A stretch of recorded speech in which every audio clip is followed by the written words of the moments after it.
Here's Dick Powell as Richard Diamond, private detective.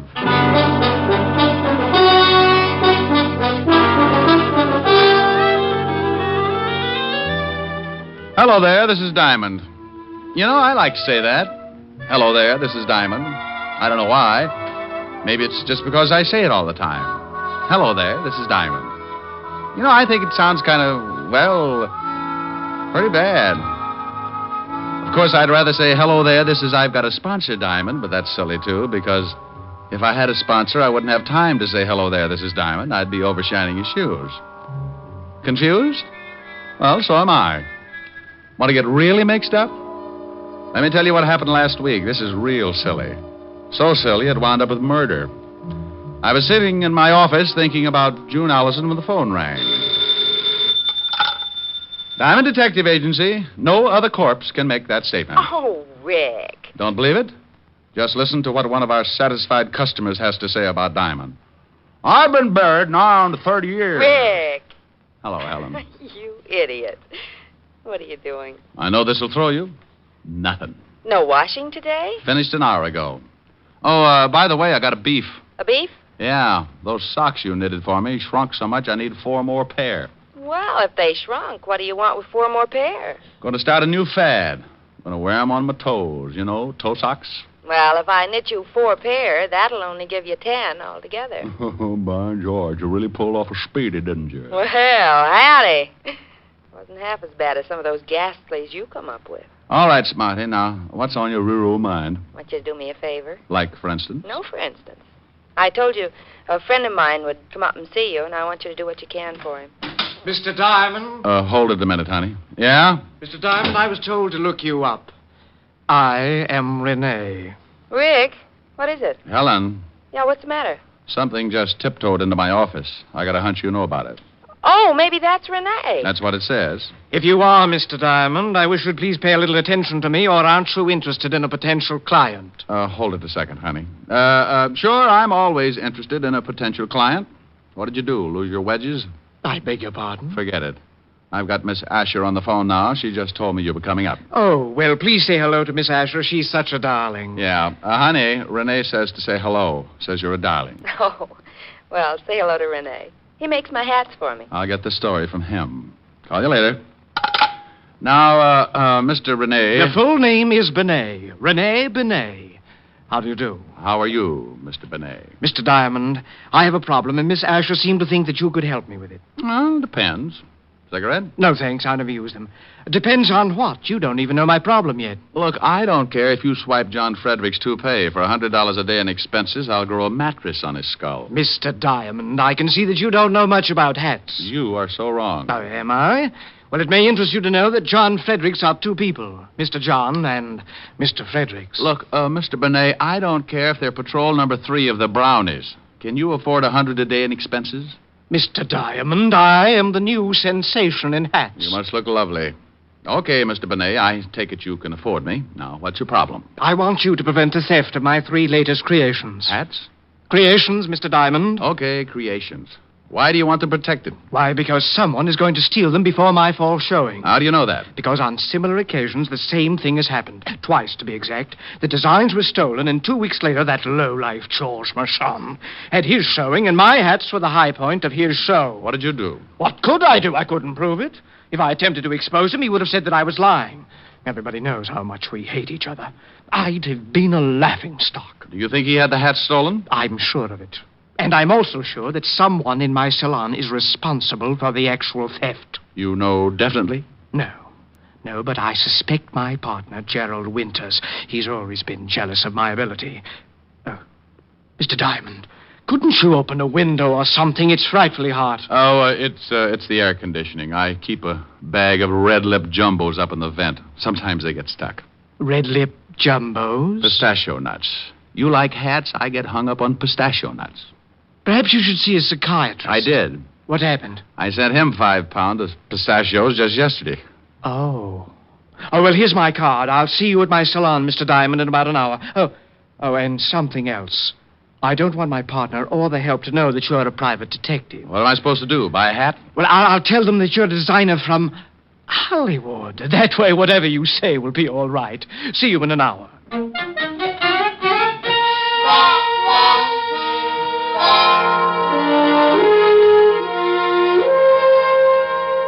say this Richard of Hollywood is coming here to look at our new line? That's correct, Lillian. Never heard of him. Well, that's not so surprising, Gerald. There are a lot of people I'm sure you've never heard of, especially the more famous ones. I don't like that. Oh, don't you? Well, I'm overjoyed that you're sure of one thing, at least. Now, don't you two start fighting again. I've never heard of this Richard of Hollywood either. Well, he's a new man, works for the studios. Has made quite a sensation the last year or so. Well, I'm sick and tired of temperamental artists. I'm going back to my office. Well, why don't you do that, Gerald? Keep the books in the black, dear partner, while I work to pay for your salary. You know, Rene, someday I'm going to strangle you with one of your own hats. Why don't you buy yourself a barbell instead? Then the next time you get into a bathing suit, there'll be no doubt that you have muscles.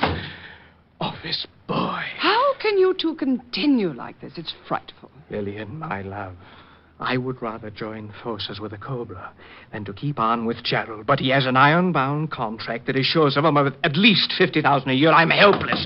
Yes, come in. Oh, Richard, come in.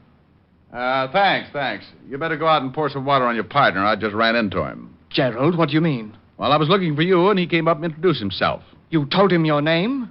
Told him I was a hat designer from Hollywood, so he pointed out your office and said something about my lily white hands. And what happened? I didn't like the remark, so I shoved one of them down his throat. Oh, wonderful. This I'll have to see. I put a feather in his mouth. You can't miss him. Rene, don't you think... Why, I'm sorry, stupid of me. Lillian, this is Richard of Hollywood. What? Oh, yeah. Is something wrong? Oh, no. How do you do? This is Lillian Richmond, my junior designer and chief model. Now, you two think of something clever to talk about. I want to see Gerald, bloody nose, feather, and all. Cigarette? You look nervous. Oh, thanks. So, Gerald was the victim of a collision? Yes. Do your friends call you Richard? Well, it depends on how friendly they get. Then sometimes they come up with some real hair curlers. What do your friends call you? I prefer Lillian, but sometimes they call me Lil. Well, Lil sounds more interesting. That's when they call me Lil, when things get interesting. You don't act much like a hat designer, Richard. More like you should be playing football. Oh, well, I started by designing helmets for Notre Dame. I understand you work for the movies. You with any particular studio? No. I'm with an independent company. Real Square Productions. We make training films. Training films? Oh, that was simply wonderful. I had to pour a vase of water on him. Several customers were so frightened they left, but it was worth it. And how are you two getting along? Richard was just talking about football. He was explaining the merits of a short pass. Oh. Well, if you don't mind, Lillian, Mr. Richard and I have some business to talk over. Not at all. Get him to tell you how he started by making helmets. Maybe you'll get some new ideas, Rene. Helmets? Oh, my goodness. See you later, Richard. I'll wear my muzzle. Isn't she lovely? She has about as much conscience as a tiger in a chicken coop. Okay, now, what about our business? Oh, of course. Now, here's a retainer. I trust that $500 is enough to start on. My landlord will think so. What do I do? Well, I've told everyone that you're going to be with us until the fall showing. You want to see how I work, perhaps take some designs back to Hollywood with you. Now, all you really have to do is to get to know the people that work for me. Now, be here from 9 in the morning to 6 at night and keep those designs from being stolen. Oh, by the way, where are the designs? In my safe here. Tomorrow they go to the designing rooms, and that's when the situation becomes acute. We'll have nothing to worry about until tomorrow, so I'll see you tomorrow in the morning at 9, Mr. Diamond. Okay. Oh, in case you need me, here's my card. I'll write my home number on it. For some reason, when I get a client, they always run into silly little things like murder or something. You just might need me. See you in the morning. I left Rene and headed for my apartment. I had suddenly found myself in the horrible position of a man with a steady job. 9 in the morning until 6 in the evening.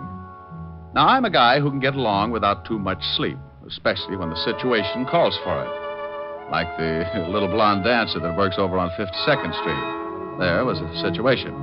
But this time, I figured a good night's rest wouldn't do me any harm, so when I got home, I fixed a bite to eat, took a hot shower, and climbed into my little old shack.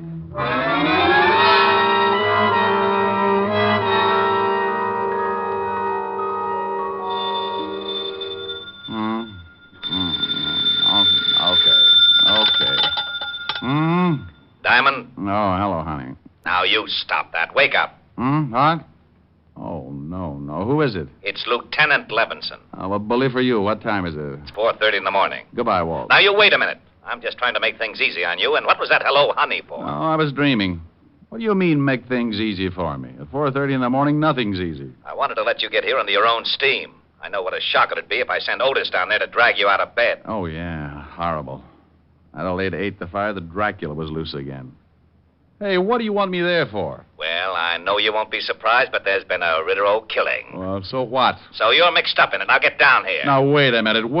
Who's dead? A guy named Bennet, auto accident. Rene Bennet? Yeah, I guess that's the way you pronounce it. You see, Otis, you mallet head, you were wrong. It's pronounced Bennet, not Benny. That idiot was calling him Rene Benny. Walt, how did you know I was working for Bennet? Your card was found in his pocket.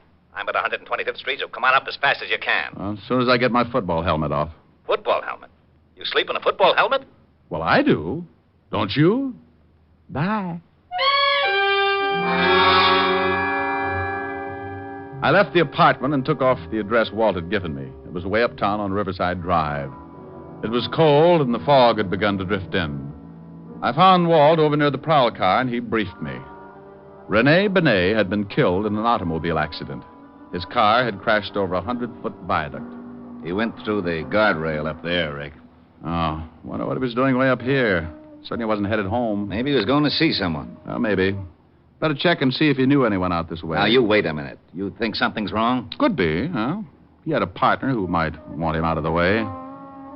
Oh, it's a mess, isn't it? Yeah, pretty badly burned before the fire boys got here. Wait a minute. Otis is over there with him. Otis! Probably warming his feet. He couldn't warm those big things on an atom bomb. Otis! Yeah, Lieutenant? Yeah, Lieutenant. Did you find anything? Yeah, there's been a fire. Oh. Get over here. Walt, what about that card you found in his pocket? Why didn't it get burned? It was in one of his suits over at his apartment. I put in a call, checked his license plate, found out who he was, where he lived, and sent a couple of boys over. They came up with your card. You know how they all love you. Anything else in the apartment? Nothing yet. We'll get a report. Here I am, Lieutenant. He's getting smart. Oh, hello, Shamus. Otis, get the car started. We'll go back to the station and wait for a report about this accident. Yeah. Lieutenant? No. No? That's right. You touch that siren and I'll throw you out of the car. Oh, guy can't have any fun anymore.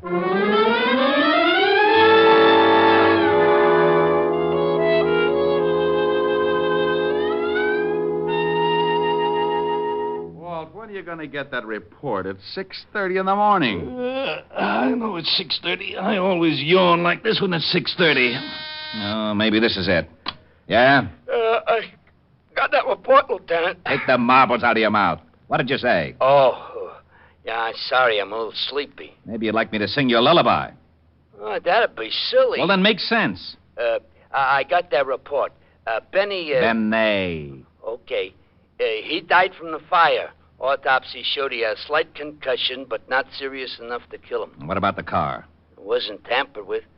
There was something funny, though. A steering wheel was smeared like someone had been wearing gloves. No prints. Benny didn't have on any gloves. How'd the fire start? Cigarette in the upholstery. A cigarette in the upholstery. Okay, Otis, I'll call you if I need you. Go on back to sleep. Did you hear? Yeah. Bennet was murdered. What makes you so sure? Walt, Otis said he had a slight concussion, but not enough to kill him, right? Okay. You're going to tell me that he was unconscious the whole time it took that fire to start? Ordinarily, a cigarette smolders a long time. Then why didn't he get out of the car? Because he didn't have time to wake up. Someone helped that fire along, got it burning in a few minutes, and then pushed the car over the viaduct. Ah, that isn't enough. Okay. How's this, then? Bennet didn't smoke. Now, that I'll buy. But how do you know? He told me. I offered him a cigarette in my office this morning. Well, who do you think did it? Well, I know he had two enemies. His partner, Gerald Winters, and another hat designer, a George Marchand. I'll have them picked up. No. Let him alone for a while. Huh? Let's have some breakfast first, and then go down to Rene's salon when it opens.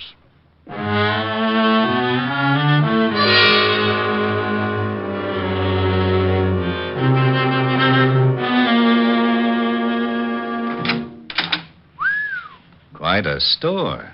Yes? Oh, good morning. How's Richard from Hollywood? From hunger. Richard from Hollywood. All right, Walt. Oh, I wish Otis was here. He'd love this. Well, whose side are you on? Now, Walt, this is Lillian Richmond, Walt. Lillian, this is Lieutenant Levinson. Lieutenant? Homicide. Oh, well, I hope he's just in to buy a hat for his wife. I'm not married, Miss Richmond. Well, to buy a hat. Lillian, I just called Rene's apartment to... Oh, what do you want? Walt, this is Gerald Winters. Who split his lip? He ran into a fist. Where were you between 3 and 4 o'clock this morning, Mr. Winters? What do you want to know for? Gerald, this is a lieutenant from Homicide. I think maybe something's happened. What could have happened? I was in bed from 11 o'clock till 8. Besides, what's a policeman doing with the great Richard from Hollywood? Did someone see one of his creations and strangle to death? Where were you around 4 this morning, Lillian? Also in bed, but I can't prove it. Why? Rene's been killed. What? You don't seem too upset, Mr. Winters. No? Well, you're right. As a matter of fact, I'm not. How did it happen? Car went over the viaduct, burned to death. Well, then why ask us where we were? It was an accident, wasn't it? No, it was not an accident. Mr. Winters, what happens to you now? You take over the firm? Well, yes. It all goes to me. I think you'd better come down to the station. Answer a few questions. Oh, no. You don't... Well, this is absurd. I hated Rene, but I'd never kill him. Rick, do me a favor and go over to this George Marchand. Talk to him until I can send Otis down to pick him up. You aren't a hat designer, are you? Bingo. You win another split lip. No, not... Lay off him, Rick. Come on, Mr. Winters. Let's go. I knew he wasn't. I just knew that man couldn't be famous in Hollywood or anywhere else. Well? Mm-hmm. Police? Private detective. The name's Diamond. Mm-hmm. Did you ever play football? Yeah. Stop back after you see Marchand. I'd like to find out more about the game. Strong line and a good backfield. You've played it.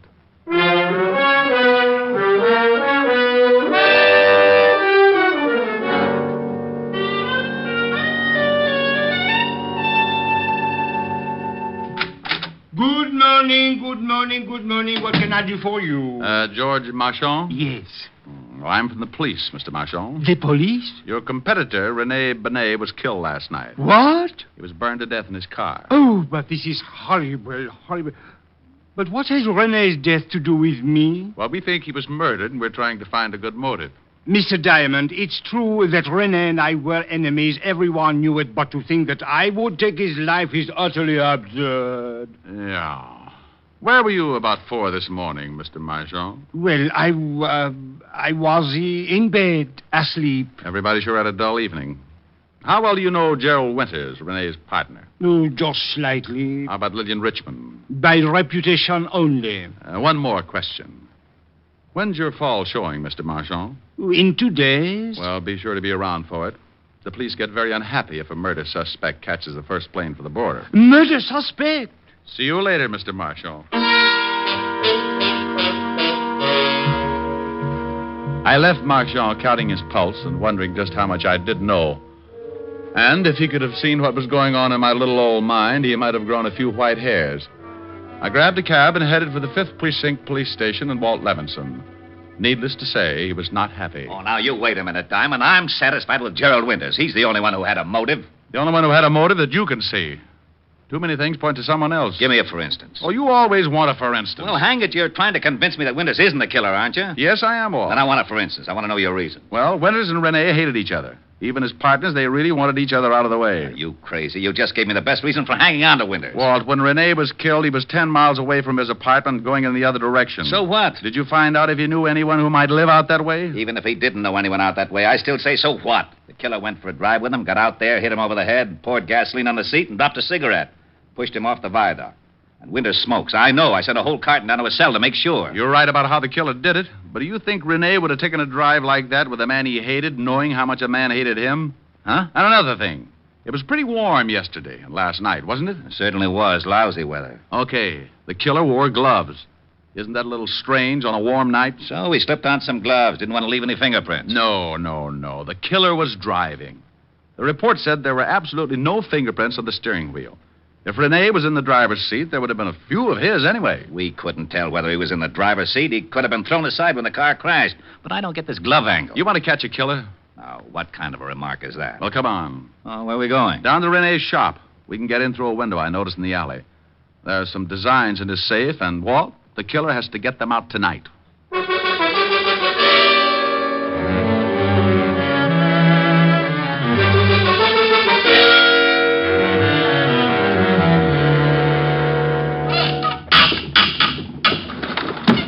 There you are, Lieutenant. It's Jimmy. Rick, I don't like this. Busting into a place without a warrant. Oh, go on. Climb in and watch out for the burglar alarm. All right. Come on, Otis. Okay. Here, I'll give you a hand, Diamond. Oh, well, that ought to be easy for you, Otis. Yeah, why? Well, you could hold on with the other four and still have one left over to grab me. Oh, is that so? You two lay off. Come on, Rick. Show me where to go. Right over here, in Rene's office. What makes you think the killer hasn't already stolen the plans? I wouldn't have done it the night of the murder. That would have shown a motive. Wouldn't have done it today. Too many people in the shop. Go on in. Gee. Spooky. I can't see a thing. Walt, watch this. Boo. Ah, for Pete's sake, Shaw. Now, lay off, Otis Diamond. And where do we hide? Just sit down anywhere and be quiet. The first person through that door is our killer.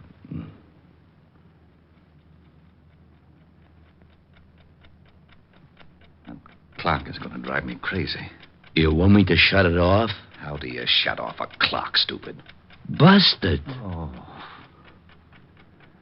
Rick. Yeah? I still don't understand why that glove angle is so important. Well, as a single item, it's not so important. But along with the rest, it was the first thing that gave me an idea of the killer. Lieutenant. Yeah? I think I got it.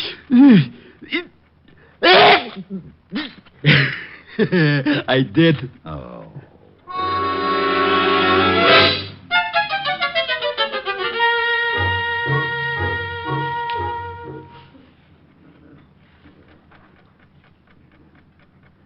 Rick, it's 3 o'clock. I don't think your killer's going to show. Yeah, I'm getting stiff.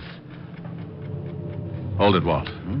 I think we have a customer. Otis, get up and stand next to that light switch. Flip it on when I tell you. Yeah, right.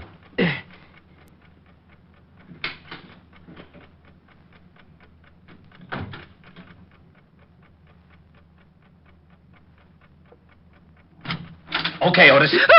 Oh, hello, Lillian. Oh, you startled me. What's this all about? What are you doing here? Waiting for you. For me? I don't understand. I was just coming over to pick up some of my sketches. I forgot them this afternoon. So you waited until 3 in the morning? I had a date. Yeah. Otis, go out and drag in her date. Now, you wait just a minute. I don't know what this is all about, but Go you've ahead, no Otis. right to... All right. Mr. Diamond, would you mind telling me what this is all about? Sure, Lever. Point by point, it goes something like this. Rene Bennet was killed by somebody he knew and trusted. He never would have gone for that riot otherwise. Bennet didn't smoke, so the killer was an amateur and started the fire with a cigarette. The killer wore gloves, and it was too hot that night for a man to wear them without looking suspicious. Are you saying that you think That you killed Bennet? Sure you did. Come on, you get in there. Your dirty hands off of me. Yeah, here he is, Lieutenant. This is the guy in the car. Lil, what is this all about? You better ask Mr. Diamond, although I don't think he'll make much sense. He just accused me of killing Rene. What? Good morning, Mr. Marchand. I thought you didn't know Lillian. Well, prior to this evening, I did not. I called her because I wanted to talk to her about Rene's death. Ah, you're lying. Today at your shop, you called me Mr. Diamond. How did you know my name? Well, you told it to me. Oh, no. You're fibbing again. I just said I was from the police. Only one person who knew both of us could have called you, and she also knew I was on the way over to your shop. Didn't you, Lil? The name is Miss Richmond. Now prove that I killed Rene. You've got no motive. Well, the designs are enough to start with. You probably suspected I wasn't a hat designer. And you knew you had to work fast if you were going to get those designs to Marchand here before this fall showing. That's not true. Lillian never gave me any designs from Rene. You know, of course, Mr. Marchand, that if we stick your girlfriend with a murder rap, you're an accessory before and after the fact. What?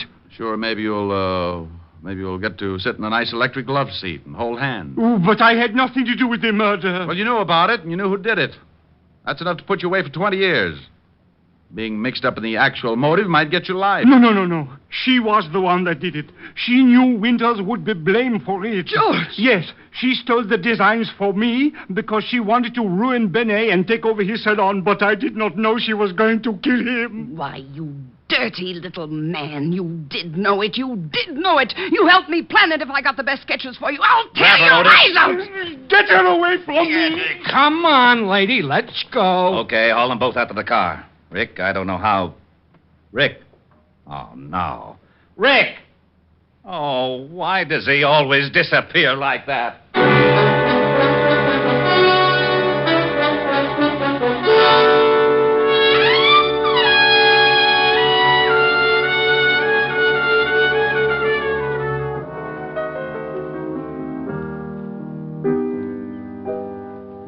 Rick, what's that you're playing? That's a new thing. Kind of pretty.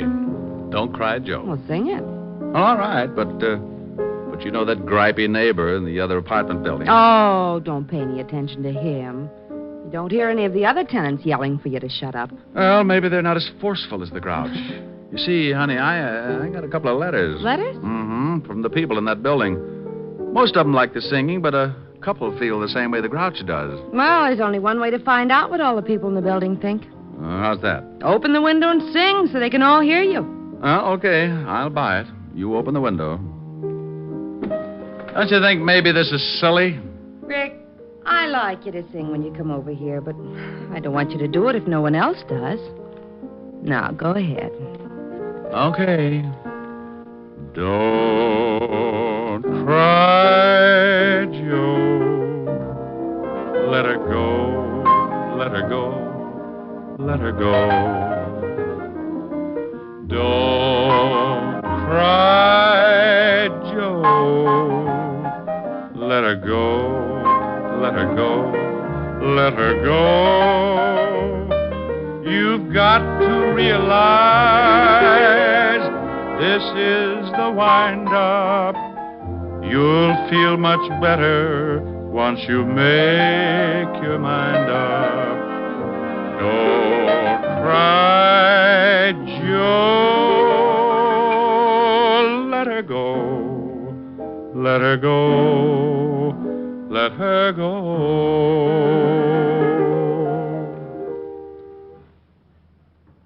No reaction yet. Maybe they all took poison. Well, give them time. We'll find out soon enough. I guess so. Come on, let's go to the kitchen and case the icebox.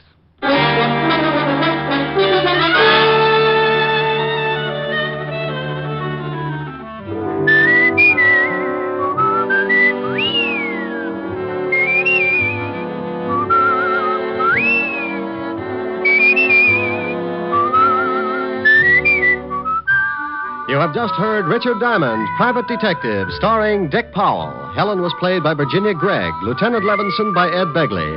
Also in our cast were Wilms Herbert, Hy Averback, Kay Brinker, Clark Gordon, and Jay Novello. Music was under the direction of Frank Worth.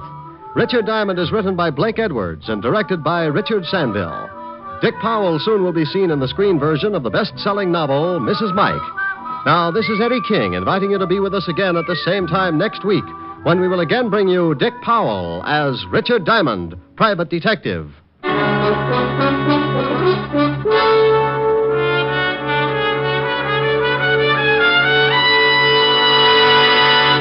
Saturday night brings you some of the week's best radio entertainment when you tune for the stars on NBC. Stay tuned to NBC every Saturday evening for a great lineup of programs, including Hollywood Star Theater, Ralph Edwards' Truth or Consequences, Your Hit Parade, A Day in the Life of Dennis Day, The Judy Canova Show, and Grand Ole Opry. All the best on NBC. Stay tuned for Irene Dunn and Hollywood Star Theater on NBC.